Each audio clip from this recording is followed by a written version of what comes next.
वक्त बदल जाते हैं, जज्बात बदल जाते हैं, अगर हो खुद के हौसलों में जान तो ये हालात बदल जाते हैं। जय हिंद दोस्तों, आप सभी का स्वागत करता हूं मैं अपने इस वीडियो में, जो कि आरआरबी एएलपी के लिए स्पेशल मॉक टेस्ट है, जहां पे हम 60 मिनट में 75 उन प्रश्नों को देखने वाले हैं जो आपके एग्जाम के लिए काफ़ी इंपॉर्टेंट होने वाले हैं, जिनका भी आने वाले शिफ्टों में 10 दिन के अंदर एग्जाम है। तो इन सब प्रश्नों को डिटेल सॉल्यूशन के साथ आपको पूरा आखिरी तक देखना है और लास्ट में कमेंट करके ये ज़रूर बताना है कि भाई साहब इनमें से कितने क्वेश्चन आपके बन रहे थे, क्योंकि सीबीटी 1 में 60 मिनट में 75 प्रश्न आपको हल करने हैं आरआरबी एलपी में। तो वही पूरा पैटर्न लेके हम चलेंगे और पहले क्वेश्चन से शुरू करेंगे। ठीक है, पहले क्वेश्चन से शुरू करेंगे। पहला क्वेश्चन आपके सामने है कि निम्न में से कौन सा एक पुष्प का भाग नहीं है। आपको बताना है कि पुष्प का यानी फूल का कौन सा भाग नहीं है। तो याद रखना, इनमें से जो आपका जायांग है, पुंकेसर है, बाह्यदल, ये तीनों पुष्प के यानी फूल के भाग हैं। लेकिन पर्णवृंत क्या होता है, पट्टियों से लगा हुआ यानी पत्ती से लगा हुआ तने जैसा एक भाग है पर्णवृंत। तो ये आपका राइट आंसर हो जाएगा कि इनमें से पर्णवृंत जो है ना, पुष्प का भाग नहीं है। ठीक है, नेक्स्ट क्वेश्चन देखेंगे। नेक्स्ट क्वेश्चन आपका कोडेड वर्ड रिलेशन का है, बहुत इंपॉर्टेंट है। 1 से 2 प्रश्न आपको यहाँ से देखने को मिलेंगे ही, तो बहुत ही डिटेल में और डीप में आपको इन चीज़ों को समझना है। देखो यहाँ पे आपके पास कोड दिया हुआ है। कोड किस तरह से दिया हुआ है कि a प्लस बी का अर्थ ये है, a माइनस बी का अर्थ ये है, a इंटू बी का अर्थ ये है और a भागे b का अर्थ ये है। तो आपको ये जो रिलेशन है यानी कि ये समीकरण है, इस समीकरण से q का t से क्या संबंध है ये बताना है। छोटे छोटे करके अपन जो लिखा है उसी तरह से करना स्टार्ट करेंगे। सबसे पहले अगर आप ध्यान से देखो तो क्या लिखा है, एक सेकंड उठाता हूँ। देखो सबसे पहले लिखा है कि P प्लस क्यू। अब P प्लस क्यू का सबसे पहले अपन एरो से बना लेंगे कैसे रिलेशन बन रहा है, यानी कि फैमिली ट्री बना लेंगे। P प्लस क्यू का अगर अर्थ देखोगे तो यहाँ क्या है कि A प्लस बी का अर्थ है A B की माँ है, तो प्लस का अर्थ क्या है कि P Q की माँ हो जाएगी। अब P और Q की माँ का अपन रिलेशन कैसे बनाएंगे, देखो P जो है कौन है, Q की माँ है, यानी P ऊपर रहेगी और माँ है यानी माइनस हो जाएगा फीमेल के लिए, मेल के लिए प्लस रखेंगे। तो माँ है, तो माँ यहाँ लिख देता हूँ। और किसकी माँ है, Q की है, तो Q आपका एक जनरेशन नीचे हो जाएगा। फिर आगे पढ़ते हैं, Q इंटू आर है। इंटू का अर्थ क्या है, तो इंटू का अर्थ यहाँ पे देखो पति है, तो Q आर का पति है, यानी Q पति है आर का। तो अब पति और आर जो है सेम आपके जनरेशन पे आते हैं, तो Q पति है आर का, यानी एरो Q की तरफ रहेगा, लेकिन पति है तो प्लस हो जाएगा, मेल है। और किसका पति है, आर का है, तो आर इधर आएगा। अगर ये पति है तो ये पत्नी होगी, यानी ये फीमेल हो जाएगी। तो इन दोनों का रिलेशन पति और पत्नी का हो जाएगा। Got it. अब आगे बोल रहा है माइनस है, आर माइनस एस। अब माइनस है और आर माइनस एस है, तो माइनस का देखो जरा, तो आर जो है एस की बहन है, क्योंकि ये ए बी की बहन है, तो बहन वाला रिलेशन है।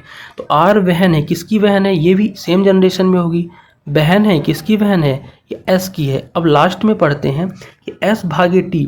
अब भागे के लिए क्या है, पुत्री, तो एस पुत्री है टी की, यानी पुत्री है, यानी कि टी जो भी होगा एक जनरेशन ऊपर होगा। एरो इसकी तरफ है, माइनस है, तो पुत्री है, किसकी पुत्री है, टी की है ये।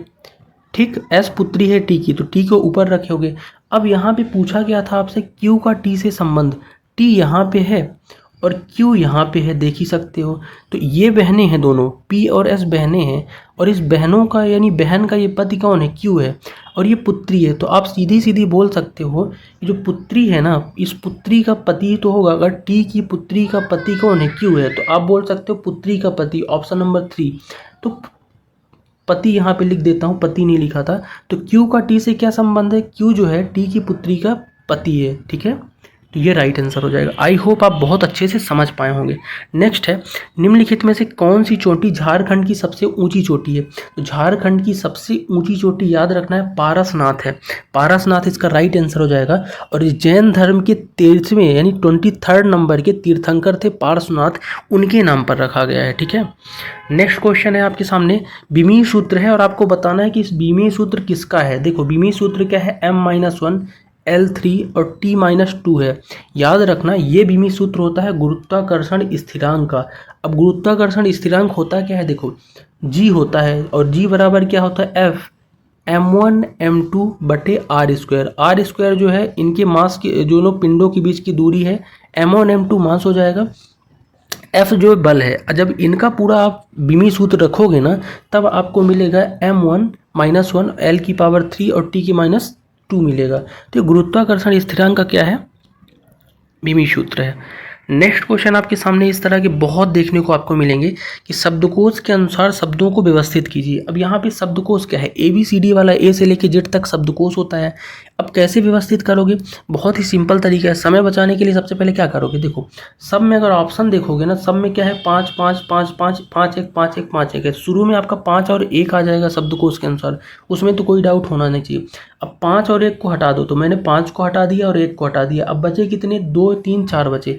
इन तीनों में देखो अगला कौन सा आएगा ABCD के क्रम में। तो अगर आप ध्यान से देखोगे ना, सब में CO डबल एल है, लेकिन इसमें L बस है, ठीक है। लेकिन इसमें CO डबल एल है और डबल एल के बाद E है और यहाँ I है, तो E पहले आता है, यानी कि 5 1 के बाद 3 होगा। और 5 1 के बाद 3 कौन से ऑप्शन में है, केवल और केवल एक ही ऑप्शन में है, ऑप्शन नंबर 1 में। तो यही आपका राइट आंसर हो जाएगा, आगे कुछ करना ही नहीं है, ठीक है। नेक्स्ट आपका क्वेश्चन है कूट वाला है। अब ये भी बहुत इंपॉर्टेंट क्वेश्चन है, समझना। देखो बोल रहा है निश्चित कूट भाषा में 321 को ये लिखा जाता है, 653 को ये लिखते हैं, 985 को ये लिखते हैं, तो नाइस का कूट बताओ। अब इसका मैं आपको सिंपल सा अप्रोच बताऊंगा। देखो सिंपल सा अप्रोच ये है कि जहाँ पे नाइस लिखा है आप नाइस को उठा लो। नाइस कहाँ पे है, देखो भाई साहब नाइस यहाँ पे है, नाइस हॉट डे। और ये 653 का अर्थ है नाइस हॉट डे, किसका अर्थ है 653, 653 का अर्थ है NICE लिख रहा हूँ, नाइस माइस नहीं, नाइस हॉट डे। देखो 653 का अर्थ है नाइस हॉट डे। अब नाइस है, हॉट है, डे है, तो हॉट और डे का अगर आप पता कर लो तो नाइस का ऑटोमेटिक बता सकते हो, ठीक है। कैसे बता सकते हो, देखो अगर मैं हॉट के देखूँ तो हॉट किस में है, तुलना करता हूँ तो आपको मिलेगा 321 का अर्थ है हॉट ब्रांडेड मिल्क। हॉट यहाँ भी है और यहाँ भी अपने वाले में भी हॉट है, लेकिन इसमें 3 है और अपने वाले में भी 3 है, तो 3 तो हॉट का हो गया, तो 3 आपका हट ही गया। अब 3 हट गया, हॉट हट गया, बचा क्या डे। अब डे का देख लेता हूँ, तो डे किस में है, देखो डे आपका यहाँ है, डे एंड नाइट है, ठीक है, अलग से। और 9 8 5 है, तो देखो अपने में भी 5 है और इस डे एंड नाइट वाले में भी 5 है, तो 5 से 5 हट गया। अब बचा क्या 6। अब 6 जो बच गया वही नाइस का हो जाएगा, ऑटोमेटिक जो बच गया वही हो जाएगा, तो 6 इसका राइट आंसर हो जाएगा, नाइस का कोड 6। अगर समझ नहीं आया तो रिपीट करके ज़रूर देख लेना। नेक्स्ट, बुलेट प्रूफ ग्लास बनाने के लिए निम्न में से किस बहुलक का उपयोग किया जाता है। तो याद रखना, बुलेट प्रूफ अगर ग्लास बनाना है ना आपको, तो उसमें PMMA यानी पॉलीमर होता है, तो इस बहुलक का अपन यूज करते हैं PMMA, जिसको आप फुल फॉर्म में बोलोगे पॉली मेथनाइल मैथेक्रिलेट, ठीक है। और ये विमान वगैरह के डिब्बों में या फिर किसी गाड़ी है बुलेट प्रूफ, उसकी गाड़ी की सीट वगैरह बनाने में यूज करते हैं, ठीक है, याद रखना। नेक्स्ट क्वेश्चन आपका है एवरेज वाला है, बहुत ही सिंपल अप्रोच से अपन इस क्वेश्चन को भी बनाएंगे। बोल क्या रहा, 17 पुरुषों का औसत जो है 63 kg है और 36 महिलाओं का औसत 54 kg है। सभी पुरुषों और महिलाओं का औसत भार बताना है। कुछ नहीं करो, मेल और फीमेल का जो है टोटल वेट निकाल लो और उसको डिवाइड कर दो मेल और फीमेल की टोटल जनसंख्या जोड़ के। कैसे करोगे, देखो 17 आपके पुरुष हैं, लेकिन 17 पुरुष हैं और सबका औसत वजन 63 है, यानी 17 गुणे 63 कर दो तो टोटल भार आ जाएगा इनका। अब महिलाओं का टोटल भार देखो, 36 महिलाएं हैं, कितनी है 36 हैं, लेकिन एवरेज भार कितना है 54 है, तो 36 गुणे 54 कर दो। अब दोनों को गुणा करके जब जोड़ दोगे और बटे कितना कर दो, बटे कर दो आप, 36 महिलाएं हैं और 17 पुरुष है, तो 36 + 17 टोटल जनसंख्या, यानी टोटल भार और बटे टोटल जनसंख्या। जब इसको आप सॉल्व करोगे ना तो आपका कितना आएगा, जो भी आंसर आएगा वही आपका आंसर होगा। अब ये सॉल्व तो आपको भाई साहब खुद से करना है और आंसर आपको खुद बताना है, क्योंकि सॉल्यूशन आपको कोई एग्जाम में बताने नहीं आएगा, ठीक है।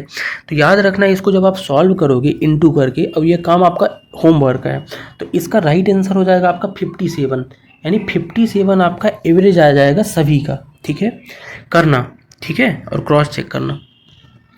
नेक्स्ट है, अब नेक्स्ट कथन निष्कर्ष वाला है। कथन को ही डायरेक्ट पढ़ लेते हैं और वेन डायग्राम की मदद से अपन बना लेते हैं इसको। देखो अगर ध्यान से देखो तो आपके पास कथन क्या है, कथन है कुछ किताबें में कुछ मेज किताबें हैं, सॉरी। तो सबसे पहले मैं मेज लिख देता हूँ, ये है मेज, और कुछ मेजें जो हैं किताबें हैं, यानी कि इसी में से थोड़ा सा टच करते हुए क्या बन जाएगा, किताब बन जाएगा। तो मैं ये लिख देता हूँ किताब, ठीक है, कुछ मेज किताब है। अब कह रहा सभी किताबें कुर्सियाँ हैं, अगला कथन। तो सभी किताबें कुर्सियाँ, यानी किताबें जो है ना कुर्सी के अंदर आएगा कुछ इस तरह से, ये कुर्सी लिख दिया मैंने। तो सभी किताबें आपको दिख रही, कुर्सियाँ यानी कुर्सी के अंदर पूरी किताबें आ गई। ठीक, इस तरह से वेन डायग्राम बनाओगे। अब निष्कर्ष पढ़ते हैं इनका। निष्कर्ष कह रहा कि कुछ किताबें मेज हैं। क्या कह रहा? कुछ किताबें मेज हैं। अगर देखो यहाँ पे किताबें हैं और ये आपकी मेज है, तो टच कर रहा दोनों। सीधी सी बात है, अगर टच कर रहा है यहाँ पे किताबें और मेज, तो कुछ किताबें मेज तो हो ही जाएंगी, यानी राइट हो जाएगा पहला आपका निष्कर्ष। ठीक है, अब दूसरे निष्कर्ष की तरफ अपन चलते हैं। दूसरा निष्कर्ष क्या कह रहा है? कुछ कुर्सियाँ किताबें हैं। यहाँ पे देखो, ये आपकी कुर्सी है और ये किताब है, तो ऑब्वियस सी बात है कि सभी किताबें अगर कुर्सी हैं तो कुछ कुर्सियाँ भी किताबें होंगी ही। तो ये भी सही आपका निष्कर्ष है। अगर दोनों सही हैं तो ऑप्शन चूज कर लो। तो ऑप्शन नंबर 3 को उठाओगे तो 1 और 2 दोनों अनुसरण करते हैं, तो यही आपका राइट आंसर हो जाएगा।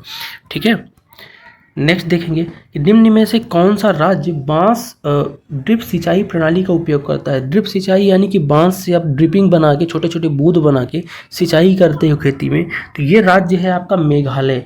तो मेघालय जो है ना, बांस ड्रिप सिंचाई प्रणाली का उपयोग करता है और ये 200 साल पुरानी इनकी प्रणाली है। मेघालय का अर्थ क्या होता है? तो मेघालय का अर्थ होता है मेघों का समूह या बादलों का समूह। ये भी आपसे पूछ सकता है। ठीक है, नेक्स्ट है, निम्नलिखित में से कौन सा कोलाइड का उदाहरण है। कोलाइड क्या होता है भाई साहब?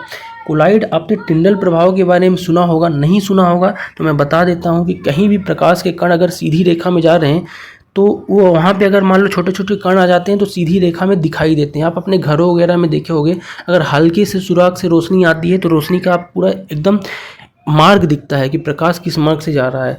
उसी तरह से कोलाइड होता है। तो दूध आपका कोलाइड इसका राइट आंसर हो जाएगा। तो दूध एक पायस है और एक कोलाइडी सॉल्यूशन है। ठीक है, नेक्स्ट है, किस संगठन ने भारतीय सशस्त्र बलों के लिए स्वदेशी असॉल्ट राइफल जिसका नाम है उग्रम लॉन्च की है। तो उग्रम एक राइफल है जिसको हाल ही में लॉन्च किया है। करंट का क्वेश्चन है, डीआरडीओ ने, यानी रक्षा अनुसंधान विकास संगठन। डीआरडीओ इसका फुल फॉर्म है, डिफेंस रिसर्च डेवलपमेंट ऑर्गेनाइजेशन। ठीक है, तो ये राइट आंसर हो जाएगा। उग्रम इसने लॉन्च किया है। और साथ में मैं अगर बताऊँ तो इसकी स्थापना दिवस कब है? डीआरडीओ स्थापना हुई थी 1958 में। Sameer B Kamat I think इसके अध्यक्ष हैं अभी। और इसका जो मोटो है ना, बलश्च मूल विज्ञानम, ये इसका मोटो है डीआरडीओ का, याद रखना है। नेक्स्ट है, निम्नलिखित में से किस तत्व का परमाणु क्रमांक 12 है। मैग्नीशियम जो होता है, अगर आपने पीरियोडिक टेबल पढ़ी होगी तो इसका जो तत्व क्रमांक होता है 12 होता है। अब कमेंट करके बताना कि मैग्नीशियम का परमाणु भार कितना होता है।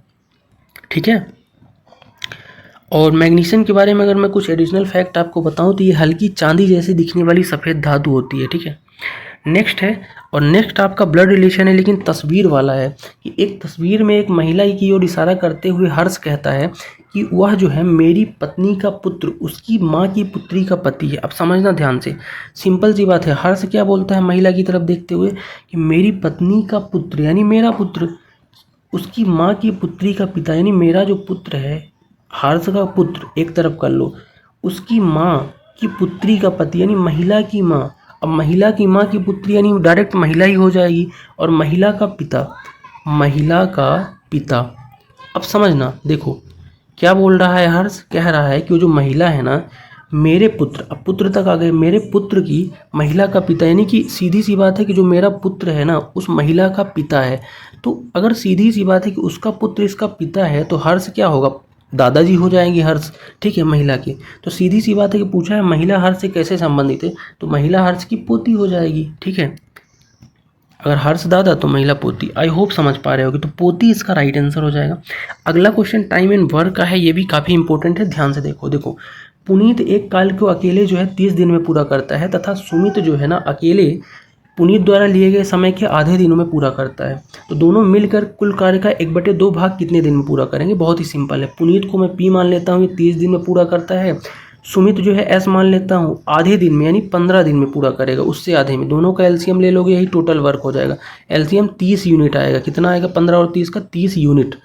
अब यहाँ पे देखो, दोनों की इफिशियंसी यानी एक दिन की कार्य की क्षमता निकालोगे तो पुनीत की क्षमता क्या हो जाएगी? 30/30 करोगे क्योंकि 30 दिन में करता है तो 1 आएगा। और 30/15 करोगे सुमित की 2 आ जाएगी। यानी कि एक दिन में पुनीत जो है ना 1 यूनिट करता है और सुमित 2 यूनिट करता है। अब पूछा क्या है, अगर दोनों मिलकर करें तो कुल कार्य का 1/2 यानी आधा। कुल कार्य 30 यूनिट है तो आधा 15 यूनिट हो जाएगा। और दोनों मिल के करेंगे तो 2 + 1 3 यूनिट एक दिन में करेंगे तो 15/3 कर दोगे तो 3 × 5 = 15, यानी 5 दिन में आधा कार्य दोनों मिलकर कर लेंगे। तो 5 दिन इसका राइट आंसर हो जाएगा। आई होप आप समझ गए होंगे। नेक्स्ट क्वेश्चन है कि P का न्यूनतम संभावित मान क्या है जिसके लिए संख्या है 84 PP153P 9 से विभाज्य। बहुत ही सिंपल है, 9 का विभाज्यता नियम बता है तो आप सब बना सकते हो। कैसे बनाओगे देखो, लिखा क्या है आपके पास 84PP153P। आपको पता है 9 का विभाज्यता नियम ये कहता है कि कोई दी गई संख्या के अंक यानी अलग अलग करके सबको अंकों को जोड़ लो, और अगर उनका योग जो है 9 से डिवाइड हो रहा है तो पूरी संख्या भी 9 से डिवाइड हो जाएगी। अंकों का योग कैसे जोड़ोगे, 8 4 12 और पी को भी छोड़ दो, 12 1 13, 13 5 18, 3 21, 21 आ गया। और पी कितने हैं, p प्लस p यानी 3p, यानी कि इसका अंकों का योग क्या है 21 प्लस 3p आया। अब ये 9 से डिवाइड होना चाहिए। अब एक बात बताओ, अगर p की वैल्यू पूछा है ऐसा क्या रख दूं कि 9 से डिवाइड होते, 21 से बड़ी कौन सी संख्या है जो 9 से डिवाइड होती है, तो आप बोलोगे 9 त्रिक 27। 27 जो है p से क्या होती है, डिवाइड होती है, ठीक है। तो 27 के लिए आपको 21 में कितना जोड़ना पड़ेगा, 6 जोड़ना पड़ेगा। इसका मतलब अगर मैं p बराबर 2 रख दूं तो 2 तिहाई 3p है, 3 ठो p है ना, 2 तिहाई 6 हो जाएगा तो 6 जुड़ जाएगा। तो 21 6 27 हो सकता है, यानी p को आपको 2 ही रखना पड़ेगा क्योंकि न्यूनतम बोला है। तो 27 आपका 9 से डिवाइड तो होगा, इसका मतलब p की वैल्यू क्या रखनी पड़ेगी, 2, और यही 2 आपका राइट आंसर हो जाएगा। बहुत ही सिंपल। नेक्स्ट है, अमेरिका की पहली महिला उपराष्ट्रपति कमला हैरिस किस भारतीय राज्य की पारिवारिक जड़ें हैं। कमला हैरिस, हालांकि अब तो चुनाव हो गया, डोनाल्ड ट्रंप दोबारा आ गए हैं, लेकिन ये क्वेश्चन पूछ सकता है। पहली महिला उपराष्ट्रपति कमला हैरिस ही हैं, अमेरिका की जो बनी है, ठीक है। तो तमिलनाडु से इनका संबंध है, इनकी माताजी आई थिंक तमिल थी। नेक्स्ट है, ओजोन सांद्रता मापने के लिए डॉट डॉट आम इकाई है। तो ओजोन की जो सांद्रता है उसको अपन मापते किससे, डॉप्सन इकाई से मापते हैं। कितनी, डॉप्सन, इसका राइट आंसर हो जाएगा। नेक्स्ट क्वेश्चन आपका प्रॉफिट एंड लॉस से बहुत ही अच्छा क्वेश्चन है, आयो समझते हैं। देखो बोल क्या रहा है कि यदि कोई वस्तु जो है ना 840 रुपये में किसी लाभ पर बेची गई, जो 600 रुपये में बेची गई वस्तु की हानि के दोगुने के बराबर है, तो क्रय मूल्य बताओ। बहुत ही सिंपल अप्रोच से हम इस क्वेश्चन को समझेंगे। देखो सेलिंग प्राइस पहले कितनी दी है, 840। जब 840 में बेचते हैं तो लाभ कितने का होता है पता नहीं मुझे, लेकिन अगर अपन लाभ और हानि को इक्वल कर लें तो बातें बन जाएंगी। कैसे बनेंगी, देखो जब कभी भी लाभ होता है सेलिंग प्राइस पे, तो अपन उसको सेलिंग प्राइस को सीपी यानी कि किससे घटाते हैं, कॉस्ट प्राइस से घटाते हैं। जब हानि होती है तो जो विक्रय मूल्य यानी कि सेलिंग प्राइस है उसको अपन क्या करते हैं, घटाते हैं सीपी से, ठीक है। हाँ मम्मी बोला। अगर लाभ और हानि का रिलेशन बताना है, अगर क्वेश्चन में दिया है, तो अपन कैसे इक्वेशन एक बना सकते हैं और समझते हैं। देखो सबसे पहले अगर मैं लाभ की बात करूं तो 840 वाले में लाभ हो रहा है जब अपन बेचते हैं, तो अगर मैं 840 में से क्या करूं, इसके लाभ को यानी कि लाभ को बताना है, तो 840 आपका सेलिंग प्राइस है यानी विक्रय मूल्य। अगर इसमें से क्रय मूल्य यानी सीपी को मैं माइनस कर दूं, क्या कर दूं, सीपी ही तो लास्ट में बताना है, तब इसका लाभ आ जाएगा, सीधी सी बात है। और ये इक्वल किसके होगा, इक्वेशन पढ़ो, 600 में अगर बेचते हैं तो हानि के दोगुने के बराबर होगा। तो इधर शायद अपन हानि के हिसाब से करेंगे, तो इधर हानि क्या हो जाएगी, देखो हानि के लिए 2 गुना यानी 2 गुणे करोगे, और 600 में बेच रहे हैं। अब 600 में बेच रहे हैं यानी कि आपको 600 आगे नहीं रखना पड़ेगा। हानि क्या होती है, क्रय मूल्य माइनस विक्रय मूल्य, यानी सीपी को आगे रखोगे और माइनस क्या कर दोगे, 600 कर दोगे। आई होप ये चीज़ आप समझ पाए होगे। लाभ हानि का मैंने रिलेशन बनाया है कि अगर आप 840 में बेच रहे हो तब आपको लाभ हो रहा है, यानी 840 में से क्रय मूल्य घटाओगे तो लाभ आएगा। और ये बराबर किसके है, क्वेश्चन बोल रहा है दोगुनी हानि के। हानि क्या होती है, 2 गुणे, दोगुना है तो 2 गुणे, और सीपी यानी हानि होती है क्रय मूल्य माइनस विक्रय मूल्य होती है, क्रय मूल्य माइनस 600 विक्रय मूल्य। तो ये दोनों अब रिलेशन बराबर हो गया। यहाँ से आप सीपी निकालो, सीपी तो इजीली निकाल लोगे।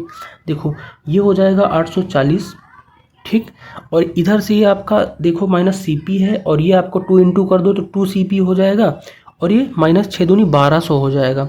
अब 1200 को इधर ला लो तो ये माइनस है तो प्लस हो जाएगा, और 12 840 करोगे तो 2000 कितना, 12 8 20 2000 हो जाएगा, और 2040 हो जाएगा। अब सीपी को इधर ले जाओ तो माइनस है तो प्लस, यानी 3 सीपी हो जाएगा। अब सीपी निकालने के लिए क्या करोगे, 2040 में 3 का डिवाइड कर दोगे तो सीपी आ जाएगा, यानी कॉस्ट प्राइस क्रय मूल्य कर दो, 3 छंग 18, बचा कितना 2, यानी 3 अठे 24 और 0 680। 680 आपका क्या हो जाएगा, क्रय मूल्य हो जाएगा इन पूरे क्वेश्चन के लिए। आई होप ये अप्रोच आपको समझ में जरूर आई होगी। नेक्स्ट क्वेश्चन आपका कैसे है, नेक्स्ट क्वेश्चन आपका ट्रिग्नोमेट्री से समझते हैं। देखो कह रहा साइन 60 कॉस 30 प्लस 10 45 कॉस 60 और साइन 30 है, सबकी वैल्यू रख देता हूँ। देखो साइन 60 की वैल्यू कितनी होती है, तो √3/2 होती है। कॉस 30 कितनी होती है, इंटू है, √3/2 होती है। फिर ब्रैकेट बंद करो, फिर प्लस है आगे ना, तो प्लस लगाओ। tan 45 की वैल्यू 1 होती है, ठीक। और इंटू में क्या हो जाएगा, कॉस 60। कॉस 60 की वैल्यू 1/2 होती है टेबल के हिसाब से। साइन 30 की वैल्यू भी 1/2 होती है, इंटू में है चीज़ें, ठीक। तो इसको करोगे तो √3 इंटू √3 क्या हो जाएगा, 3 होगा। और नीचे 2 इंटू 2/4 और प्लस ये भी आपका 1/4 हो जाएगा। 3/4 प्लस 1/4 को जोड़ोगे तो एलसीएम 4 ही आएगा। और 3 1 4, 4/4 यानी काट दो तो 1 आ गया। 1 इस क्वेश्चन का आंसर होगा, ठीक है। अगला क्वेश्चन आपके सामने जीके का इंपॉर्टेंट क्वेश्चन है। धौलागिरी डॉट डॉट में हिमालय की एक चोटी है। याद रखना, धौलागिरी जो है ना, नेपाल में एक चोटी है हिमालय की, तो नेपाल इसका राइट आंसर हो जाएगा। कंफ्यूज मत होना, नेपाल इसका है। और साथ में ये भी ध्यान रखना है कि विश्व की 7वीं सबसे बड़ी ऊंची चोटी है धौलागिरी, ठीक है। नेक्स्ट क्वेश्चन देखेंगे। अगला क्वेश्चन युग्म वाला है, आपको बताना है। क्वेश्चन क्या बोल रहा है समझो। बोल रहा है कि निम्न दिए गए विकल्पों में से कौन सा भिन्न है। देखो, उभयचर मेढक बिल्कुल सही है, उभयचर मेढक होता है। कीट जो है तितली है। क्रॉकरी कफ, यानी कि जितने भी आपके कांच वाले हैं कफ वगैरह क्रॉकरी में आते हैं। लेकिन कृतंग छिपकली नहीं होता, ये गलत है। देखो, छिपकली सरीसृप में आती है। किस में आती है, सरीसृप, सांप छिपकली, तो ये आपका सरीसृप होना चाहिए, तो गलत है ये। नेक्स्ट है कि एक ठोस गोले को 2 बराबर भागों में काटा गया। मान लो एक गोला है, इसको 2 बराबर भागों में आपका काटा गया। प्रत्येक अर्धगोले के कुल पृष्ठीय क्षेत्रफल और ठोस गोले के कुल पृष्ठीय क्षेत्रफल का अनुपात बताओ। अब फॉर्मूला पता होगा तो इजीली बता पाओगे। आपको मैं एक चीज़ बता दूं कि देखो, अगर कोई ठोस गोला है तो उसका कुल पृष्ठीय क्षेत्रफल होता है 4πr²। क्या होता है, 4πr²। अगर अर्धगोला है तो उसका कुल पृष्ठीय क्षेत्रफल होता है 3πr², ठीक है, ये होता है। अब दोनों का अनुपात आपसे पूछा है, जब अनुपात निकालोगे तो बटे होता है, इसका मतलब तो πr² दोनों से कट जाएगा, बटेगा क्या, 4 और 3 बचेगा, इतना ही बचेगा। अब दोनों का अनुपात अगर आपसे पूछा है, लेकिन शुरू में क्या है, शुरू में अर्धगोला है, तो अगर अर्धगोला शुरू में है तो 3 शुरू में होना चाहिए, तो 3 शुरू में ऑप्शन नंबर 4 में और 4 लास्ट में, तो यही राइट आंसर हो जाएगा। बस फॉर्मूला रखना था, है ना। नेक्स्ट रीजनिंग का क्वेश्चन है, समझते हैं। देखो, बोल रहा है, सीरीज वाला है कि 74 लिखा है, 93 लिखा है, फिर अगला आपको मिसिंग नंबर बताना है क्वेश्चन मार्क की जगह। तो सब चीज़ें यहाँ पे आगे लिख देता हूँ। देखो क्या क्या आपके सामने है, आपके सामने है 74 है, फिर 93 है, फिर क्वेश्चन मार्क है, फिर 145 है, फिर 176 है और फिर 213 है। अब पहले तो आप इनके पास डिफरेंस देखो। 74 से अगर 93 जाओगे तो भाई साहब कितने का डिफरेंस होगा, तो आप बोलोगे 19 का डिफरेंस है। अब 93 से कितने में जाओगे मुझे नहीं पता, ठीक है। इससे पहले अपन इधर का डिफरेंस देख लेते हैं। तो 145 से अगर 176 में जाओगे तो आपके डिफरेंस कितने का मिलेगा, 29 का मिलेगा, है ना। तो 29 हो जाएगा। या आगे जाओगे 176 से 213 में तो आपका ये कितना होगा, 31 होगा, ठीक है। तो यहाँ पे अगर आप ध्यान से देखो तो 19 हो रहा है, फिर 31 हो रहा है, 29 हो रहा है, यानी कि आपका क्या होना चाहिए, अगर 31 से 29 में जा रहे हो 2 कम हो रहा। अब 29 से अगर इसमें आओगे तो 2 कम हो रहा है, तो पीछे की तरफ आ रहे हो तो देखोगे तो अगर एक सेकंड, 19 4 23, ठीक है, 19 4 23, 23 6 29। अगर आप क्रम देखोगे तो यहाँ पे अगर आपका 19 4 23, ठीक है, तो यहाँ पे 23 आना चाहिए, ठीक है, इस हिसाब से। तो 19 4 23, 23 6 29, 29 2 31, 31 4, इस तरह से आपका क्रम यहाँ पे बनेगा। तो इसका जो राइट आंसर हो जाएगा, अगर अपन 93 में 23 जोड़ के देखें तो कितना होता है, 93 3 96, 116, तो 116 इसका राइट आंसर हो जाएगा। बाकी आप भी चेक करके बताना क्या कोई दूसरा होगा, ठीक है। नेक्स्ट है, निम्न में से किस जलीय जंतु में गलफड़े नहीं होते। गलफड़े बताना है। गलफड़े किस में होते हैं, मछली वगैरह में होते हैं, श्वसन के लिए जो जलीय जीव हैं इसलिए होते हैं गलफड़े, क्योंकि वायु में घुली हुई जो ऑक्सीजन है इसको ये ग्रहण कर लेते हैं पानी के अंदर ही। लेकिन इसमें से व्हेल जो है ना, इसमें आपके गलफड़े नहीं होते, इसमें फेफड़े होते हैं मनुष्य की तरह, ठीक है। तो व्हेल इसका राइट आंसर हो जाएगा, बाकी में गलफड़े होते हैं।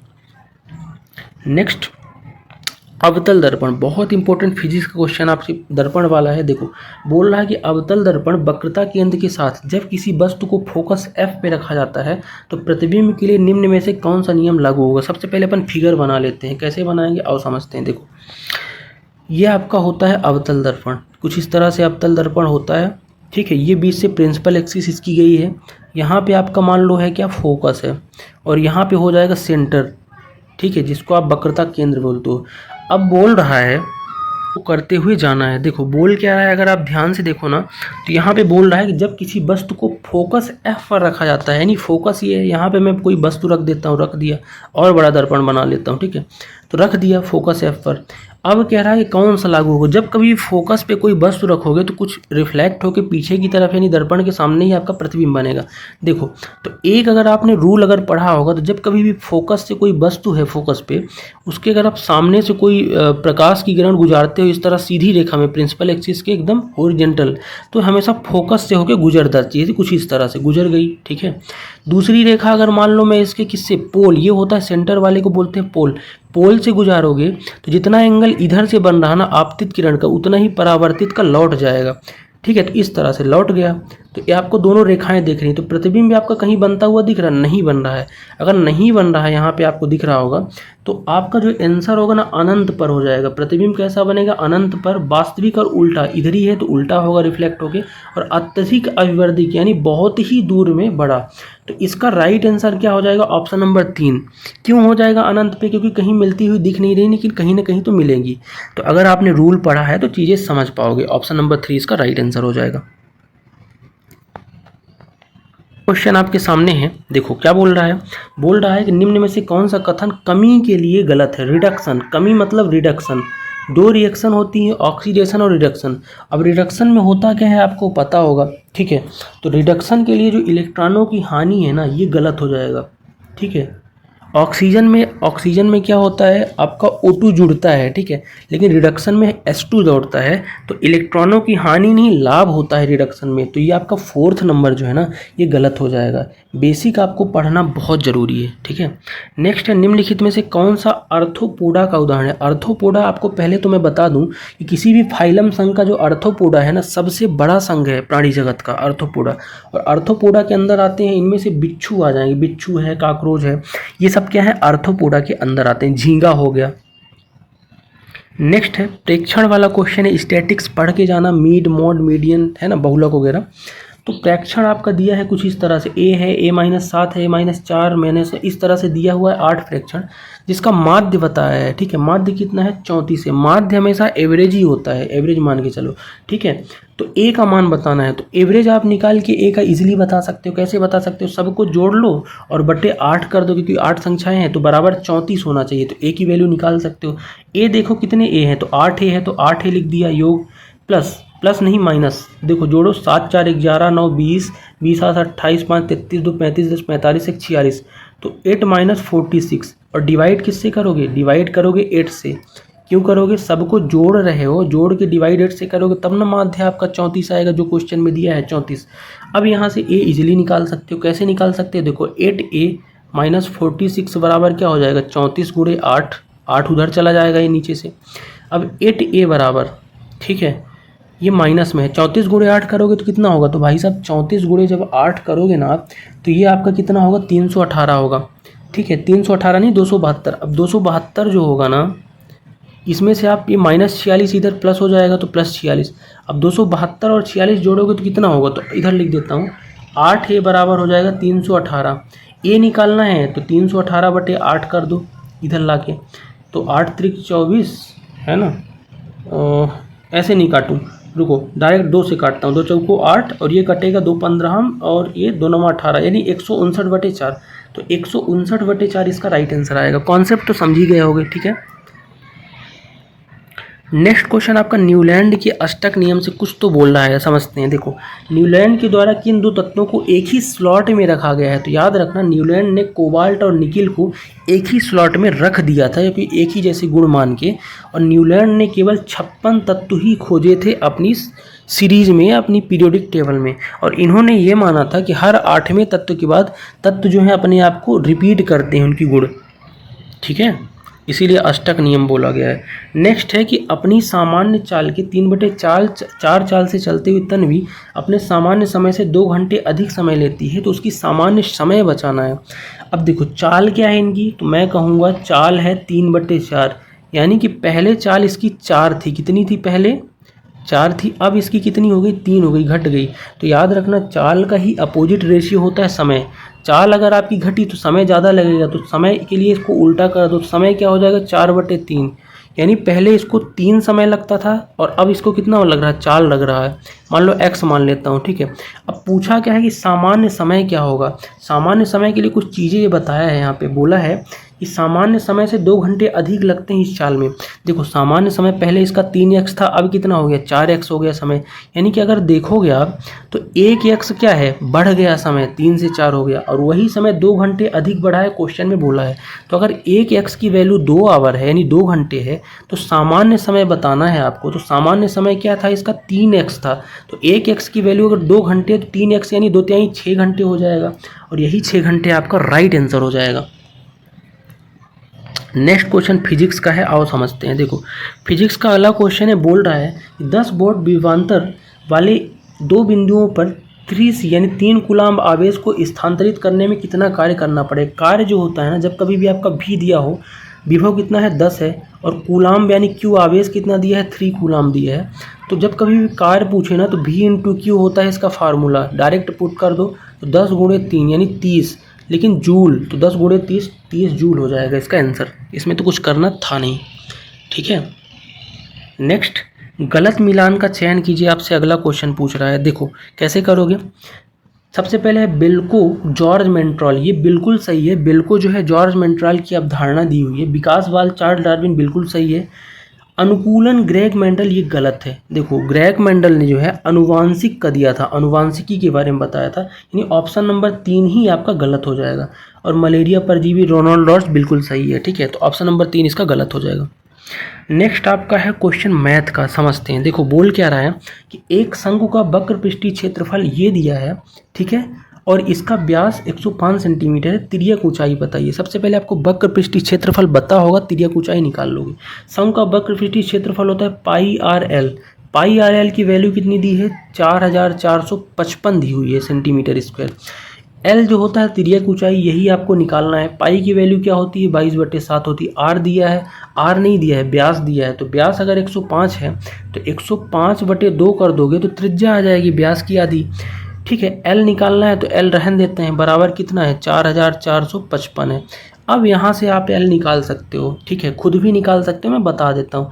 एल इधर रहन दो, बाकी को उधर ले जाओ, तो ये हो जाएगा 4450 गुणे, ये आपका 7 गुणे 2 यानी 14 ऊपर चला जाएगा, और नीचे क्या आएगा, नीचे आपका ये 22 गुणे 105 आ जाएगा, 22 गुणे 105, ठीक है।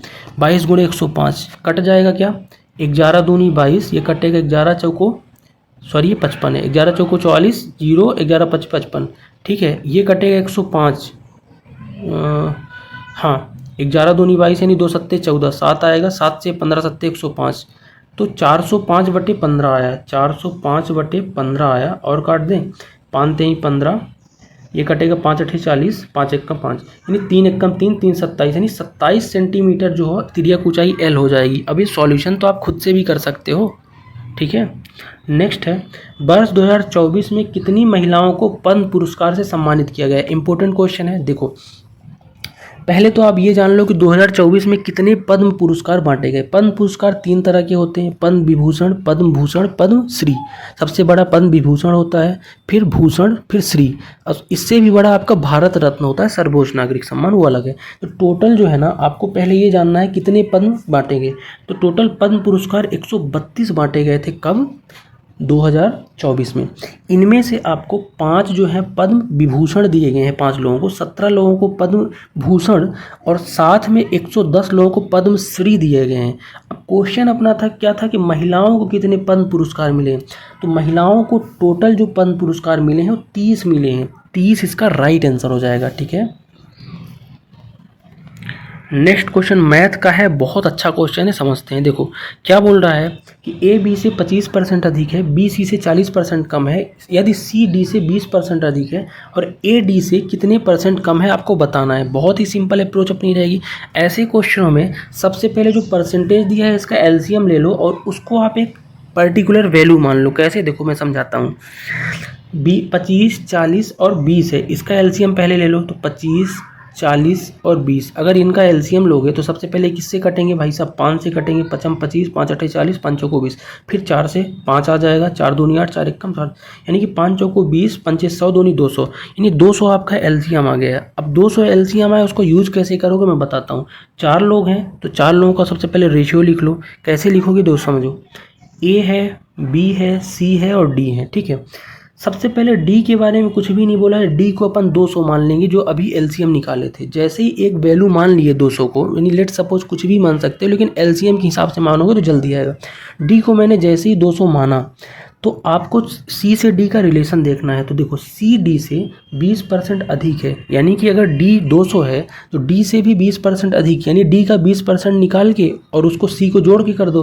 तो सी डी से अगर 20% यानी डी का 120% है तो डी का अगर 20% 40 होगा, यानी कि सी आपका 240 हो जाएगा। आई होप आप समझ पा रहे होगे, सी 240 आ गया। अब आगे सी का रिलेशन देखो, तो बी सी से 40% कम है, यानी सी से 40% कम है, तो सी का 40% निकाल के और घटा दोगे, क्योंकि कम इस बार कह रहा सी से, तो सी का 40% होगा, 10% हो जाएगा 24 और 40% हो जाएगा 24 चौको 96, यानी कि आप बोल सकते हो बी जो है आपका कितना है। अगर आप 240 में से 96 घटाओगे तो 144 आएगा, ठीक है। तो आप बोल सकते हो बी जो है 144 है। अब बी का ए से देख लो, तो ए बी से 25% अधिक है, यानी कि बी से 25% अधिक है।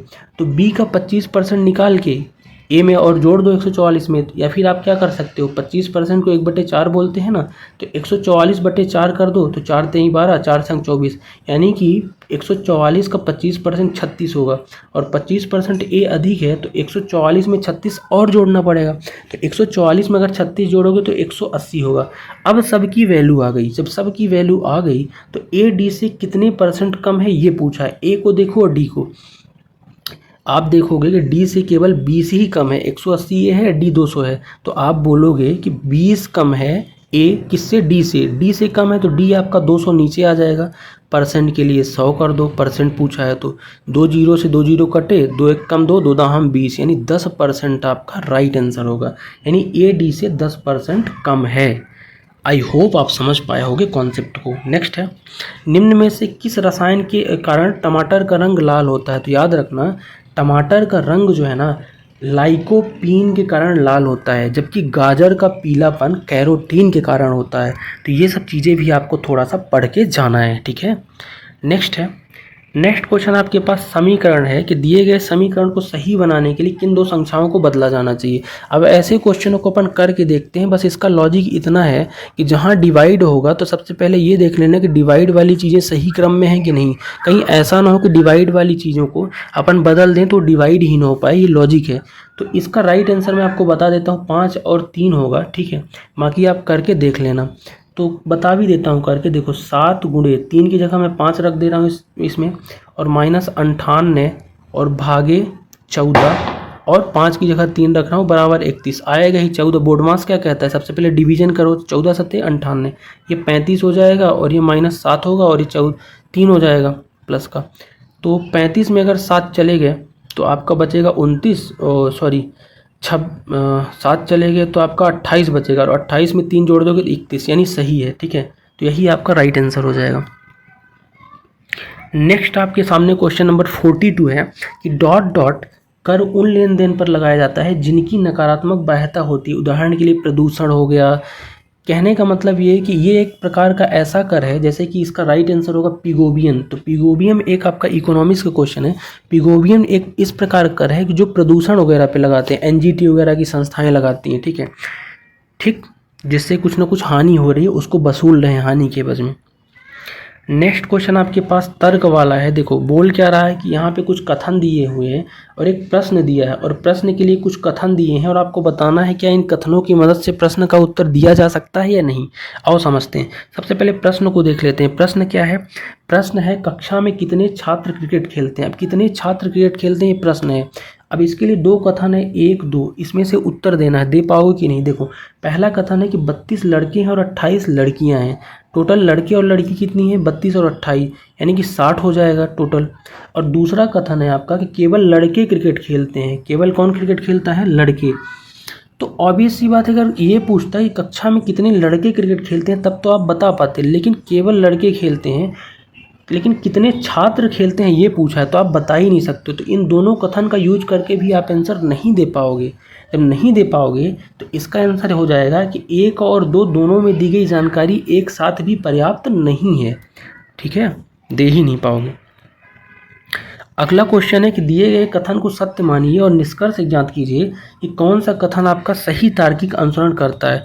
कथन है, निष्कर्ष है और तर्क बताना है कि कौन सा सही है तर्क, कौन सा गलत। देखो सबसे पहले कथन देखो, ट्रांसपोर्टरों की हड़ताल के कारण आवश्यक वस्तुओं की कीमत में वृद्धि हुई। मान लो आपको ट्रक के ट्रांसपोर्टर वगैरह है, अगर वो हड़ताल पे चले गए तो आपकी जो कीमत है उसमें वृद्धि तो होगी ही, सामान नहीं आएगा।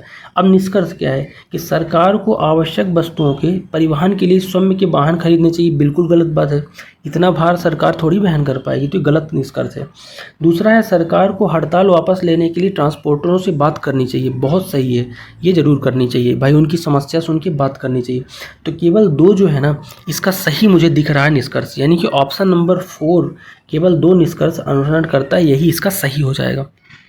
नेक्स्ट क्वेश्चन आपके सामने है, निम्नलिखित में से कौन सा कथन सत्य है।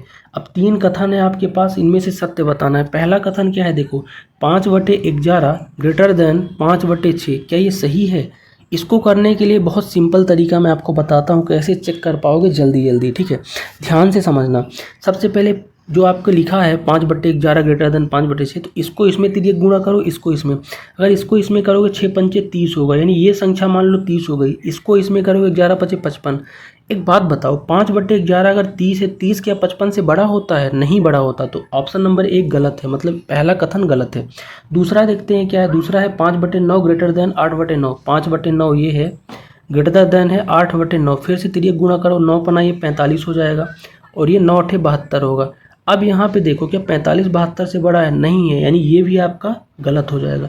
लास्ट है 5/6 ग्रेटर देन 4/5। इसको देख लेते हैं, 5/6 ग्रेटर देन 4/5। इसको देखो 55 25 हो रहा है, तिर्यक गुणा, और ये 6 चौको 24। अब ये तो बड़ा है, 25 24 से बड़ा है, यानी तीसरा वाला कथन केवल बड़ा है। तो अब इसका आंसर क्या हो जाएगा? इसका आंसर हो जाएगा केवल 3 आपका सत्य कह रहा है। ठीक है, नेक्स्ट है कि दिए गए व्यंजक का मान ज्ञात कीजिए। अब ये क्वेश्चन ऐसे नहीं था, कुछ ऐसे लिखा था, √20 माइनस इसके अंदर √20, फिर अंडर रूट -20, मतलब करते करते करते इन्फिनिटी तक जा रहा है, रूट के अंदर रूट माइनस लग के। ऐसे क्वेश्चनों के लिए एक ट्रिक होती है, डायरेक्ट आप समझ सकते हो। कोई भी जो संख्या दी है उसके 2 ठो ऐसे को प्राइम नंबर में बदल लो इसको, यानी फैक्टर निकाल लो। तो इसका को प्राइम फैक्टर क्या होगा? 5 × 4, 5 चौको 20 होता है। अब जब को प्राइम फैक्टर कर लिए ना, इन्फिनिटी जब दिए, इनमें से अगर माइनस चिन्ह है, यहाँ पे हर जगह माइनस चिन्ह है, तो माइनस चिन्ह हो तो छोटा वाला उठा लो और प्लस चिन्ह हो तो बड़ा वाला उठाओ। अब चिन्ह इसमें से माइनस है अपने क्वेश्चन में, तो इसलिए 4 इसका राइट आंसर हो जाएगा। अगर 20 प्लस प्लस होता तो अपन 5 उठाते। ठीक है, नेक्स्ट है, निम्नलिखित में से किस उपकरण का उपयोग वायु या गैस की आर्द्रता मापने के लिए करते हैं। तो वायु या गैस की आर्द्रता जो है आर्द्रता मापी से नापते हैं, और ये होता क्या है?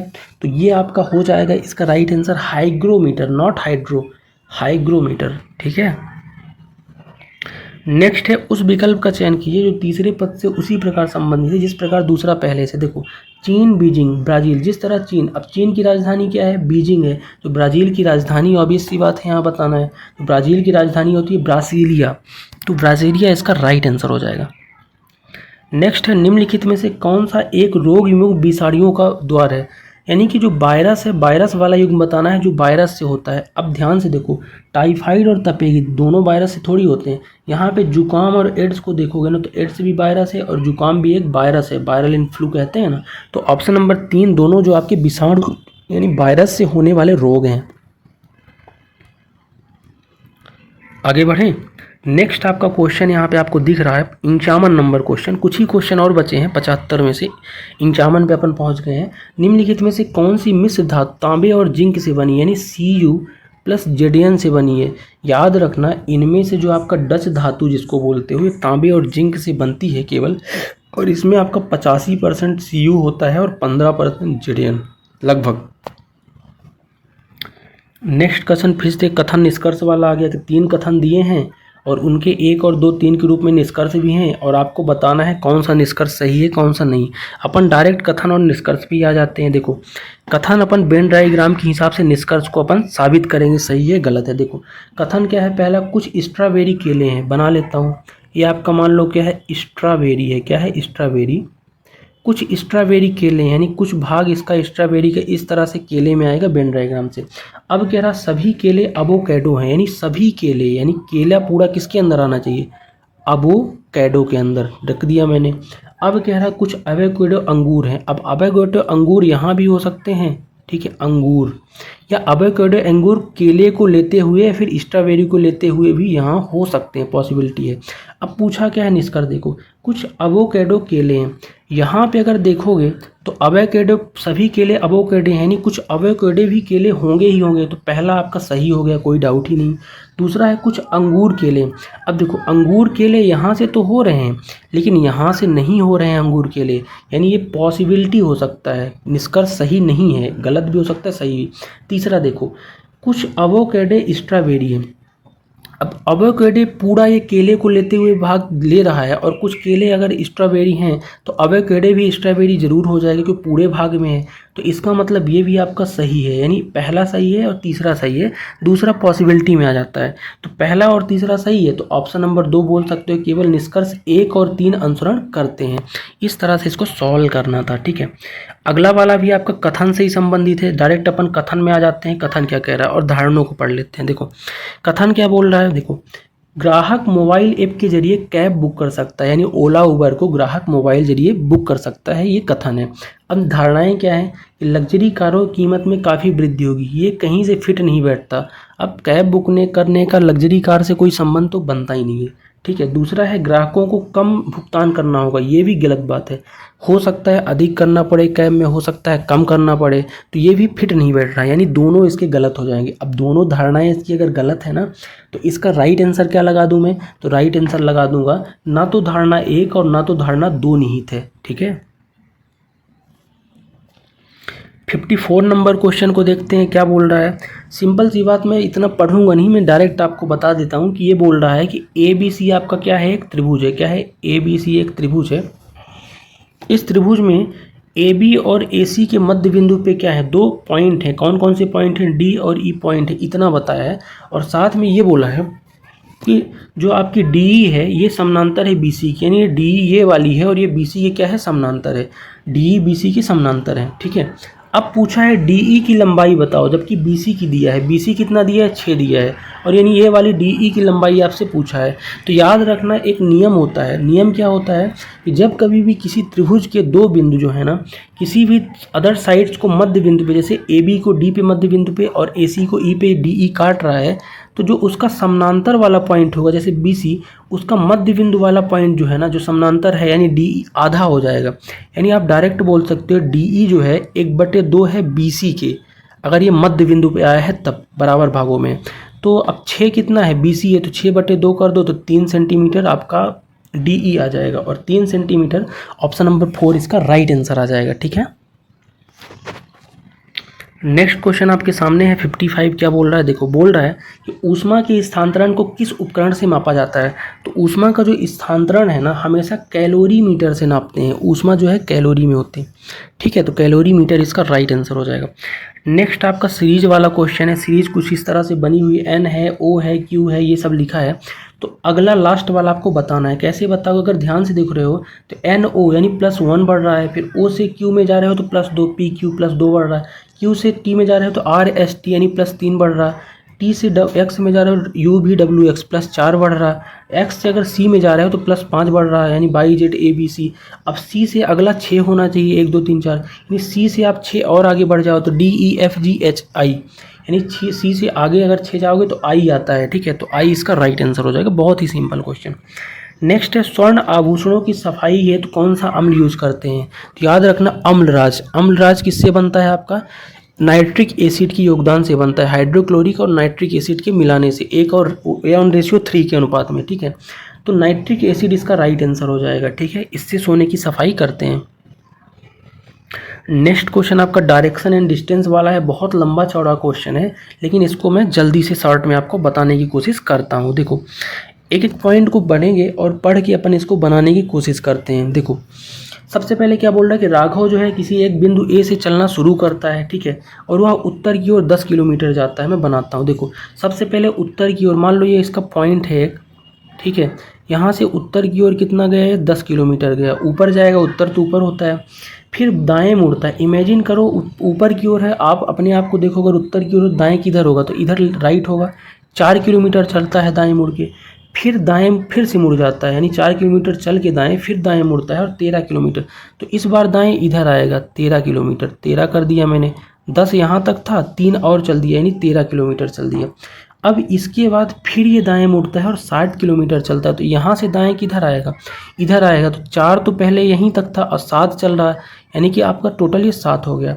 अब इसके बाद आगे बोल रहा है कि अंतिम बार फिर से दाएं मुड़ता है और 3 किलोमीटर चलता है, यानी कि 3 किलोमीटर कहाँ चलेगा, यहाँ तक चलेगा 3 किलोमीटर। अब ध्यान से देखो, पूछा क्या है कि यहाँ पी पे रुक जाता है इस बिंदु पे। तो पूछा ये है कि पी से ए तक पहुँचने में, यानी कि शुरुआत पॉइंट ए इसका ये था, अभी यहाँ पे है, तो पी से ए तक पहुँचने में कितनी दूर और किस दिशा में जाना पड़ेगा। अगर आप ध्यान से देखोगे ना तो ये वाली डिस्टेंस 4 है, ये वाली, तो ये भी 4 होगी, और टोटल अगर 7 है तो ये 3 होगी।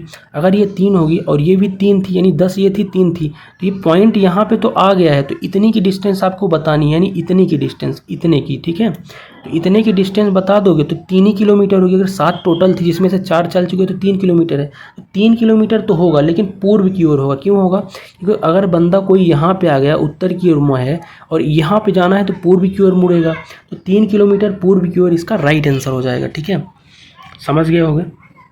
नेक्स्ट है, हृदय में 2 निचले कोष्ठों को डॉट डॉट कहा जाता है। तो हृदय जो होता है ना, उसमें 2 निलय होते हैं और 2 ऑलिंद होते हैं। तो याद रखना, नीचे की तरफ क्या होते हैं, निलय होते हैं। क्या होते हैं, निलय। तो निचले कोष्ठ क्या है, निलय है, और ऊपर के कोष्ठ क्या होंगे, ऑलिंद होंगे, ठीक है। तो निलय इसका राइट आंसर होगा। इंग्लिश में अगर मैं बोलूँ तो ऊपर क्या होते हैं, आपके एट्रियम होते हैं, लेफ्ट एट्रियम और राइट एट्रियम, और नीचे आपके निलय होते हैं, यानी कि जिसको आप बोलते हो वेंट्रिकल, ठीक है, लेफ्ट और राइट। तो नीचे निलय होंगे और ऊपर दोनों क्या होते हैं, ऑलिंद होते हैं, ठीक है।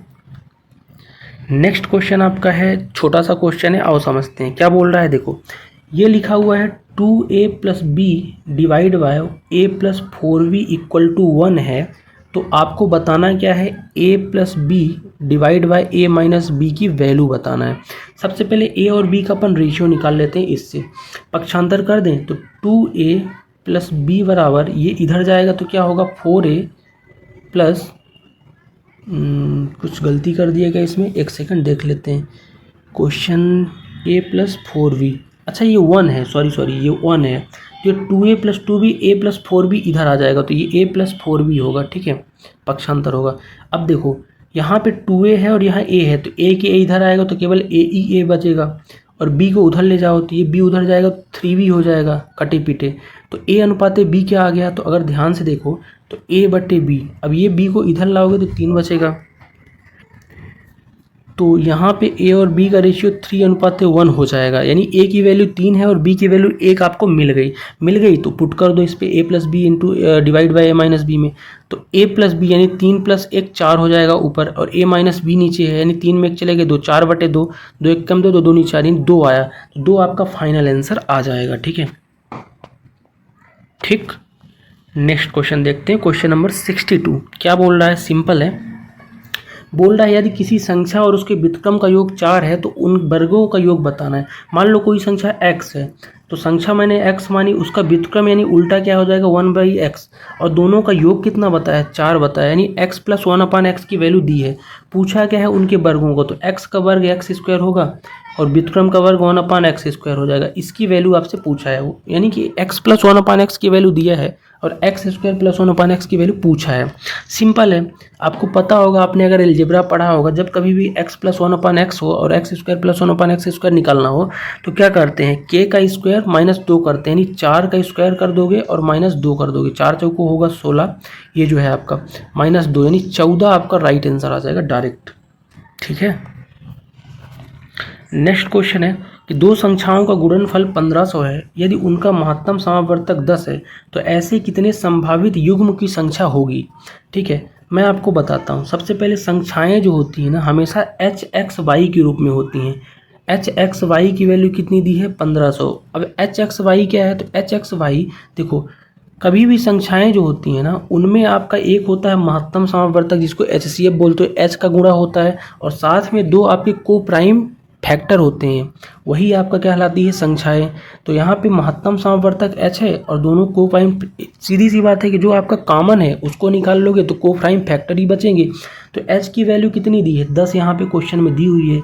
10xy बराबर 1500 हो जाएगा, गुणा करोगे तो x इंटू वाई बराबर क्या हो जाएगा, 1500 बटे 10 करोगे तो 150 आएगा। अब 150 जो है ना, अब पूछा है कितने युग्म आपके ऐसी संख्याओं के बन सकते हैं। यहीं से आपका कॉन्सेप्ट क्लियर होगा। को प्राइम फैक्टर से ही आपका क्या बनते हैं, युग्म बनते हैं। 2 ही युग्म मुझे बनते हुए यहाँ दिख रहे हैं। अगर को प्राइम फैक्टर एक्स वाई दोनों क्या है, को प्राइम है, ठीक है, यानी कि एक दूसरे में कोई भी कॉमन फैक्टर नहीं है, तो x की जगह अगर 1 रख दूं और y की जगह 150, तो 150 और गुणे 1 करोगे तब 150 होगा। तो एक युग्म तो आपका ये बन गया। दूसरा क्या बन सकता है, दूसरा बन सकता है अगर 25 गुणे 6 रख दूं, इनके बीच भी कोई फैक्टर है नहीं, कॉमन फैक्टर, तो ये भी को प्राइम है, तो ये भी एक युग्म बन सकता है। तो केवल 2 ही युग्म मेरे को यहाँ पे बनते हुए दिख रहे हैं, तो इसका राइट आंसर 2 हो जाएगा। नेक्स्ट क्वेश्चन आपका ये डायरेक्शन वाला है, ठीक है। सीटिंग अरेंजमेंट समझते हैं कि 6 मित्र हैं, एक घेरे में बैठे हैं, वे सभी केंद्र की ओर सम्मुख हैं। पलक कुमुद के निकटतम पड़ोसी। सभी चीज़ों को पहले अपन करना स्टार्ट करते हैं। घेरा मतलब गोला। गोला में सबसे पहले सीटिंग अरेंजमेंट में मैं सबको सीट कर देता हूँ। देखो अगर सीट करूँगा तो 6 लोग हैं, बना लेता हूँ, ये 6 हैं, 1 2 3 4 5 6 बैठा दिया। अब सबसे पहले अपन परफेक्ट पोजीशन को उठाएंगे, जहाँ पे परफेक्ट किसी के बारे में बताया हो। तो हम देखेंगे तो यहाँ पे आपको मिलेगा कि झलक जो है महक के बाएं से तीसरे स्थान पे बैठी है, यानी महक के बाएं से तीसरे स्थान पे कौन है, झलक है। तो सबसे पहले महक को मैं यहाँ बैठा देता हूँ, ये है आपकी महक। महक के बाएं, बाएं कौन होगा, इमेजिन करो 1 2 3, यहाँ पे कौन बैठेगी, यहाँ पे झलक बैठेगी, परफेक्ट पोजीशन झलक, ठीक है, ये बताया हुआ है क्वेश्चन में। अब थोड़ा सा आगे बढ़ते हैं और दूसरी परफेक्ट पोजीशन ऐसी ढूंढेंगे जो झलक और महक से रिलेशन बताती हो, तभी तो बता पाएंगे। जरा ध्यान से देखो तो देखो, राहत जो है झलक के दाएं से चौथे स्थान पर बैठा है, झलक के दाएं से चौथे स्थान पे, झलक यहाँ पे है, झलक का दायां 1 2 3 4, यहाँ पे राहत बैठी है, कौन है, राहत, तो राहत को मैंने बैठा दिया। अब इसके बाद देखो झलक, राहत और महक में कुछ रिलेशन बताया नहीं, लेकिन कुमुद का बताया है। कुमुद जो है चाहक के दाएं से दूसरे स्थान पे, चाहक के दाएं से, अब चाहक भी नहीं है कुमुद भी नहीं, लेकिन थोड़ा सा अगर दिमाग लगाओगे ना तो चाहक के दाएं से दूसरा, तो चाहक को कहाँ बैठाऊँ कि उसके दाएं से दूसरा कोई बैठा ना मिले, कुमुद को बैठा दूँ। अगर मैं यहाँ बैठाता हूँ तब तो ये बैठा है महक, यहाँ भी नहीं बैठ पाएगा, ठीक है। यहाँ पे आपका बैठ सकता है कि जो कुमुद है चाहक के दाएं से दूसरे स्थान पर बैठी है, ठीक है।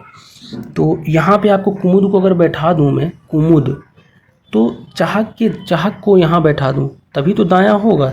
चाहक के दाएं से दूसरे स्थान पे 1 2 करके कुमुद बैठेगी। अब 5 लोग आ गए, एक बच गई, एक कौन बची, पलक बच गई, तो पलक ऑब्वियस सी बात है यहीं पे बैठेगी जो बच गई।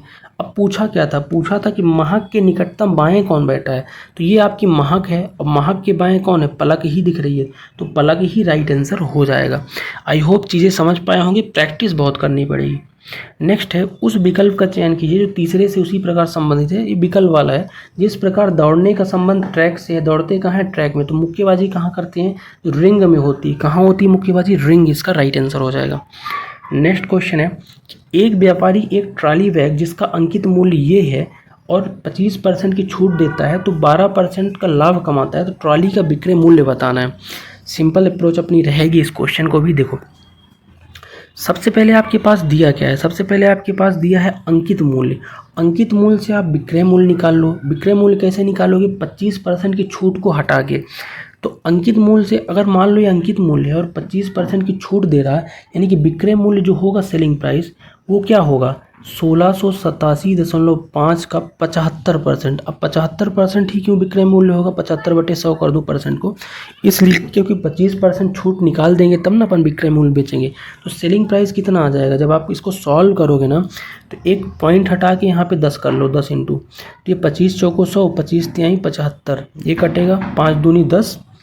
ओवरऑल जब इसको पूरा काटोगे, हालांकि कैलकुलेशन आपको खुद से करनी है, लेकिन ओवरऑल जब आप इसको पूरा काटोगे ना तो ये आपका कितना आएगा, ये आपका आएगा अप्रॉक्स आएगा 33, पूरा तो कटेगा नहीं, लेकिन ये आपका आएगा 3375 गुणे 3/8 आएगा लगभग।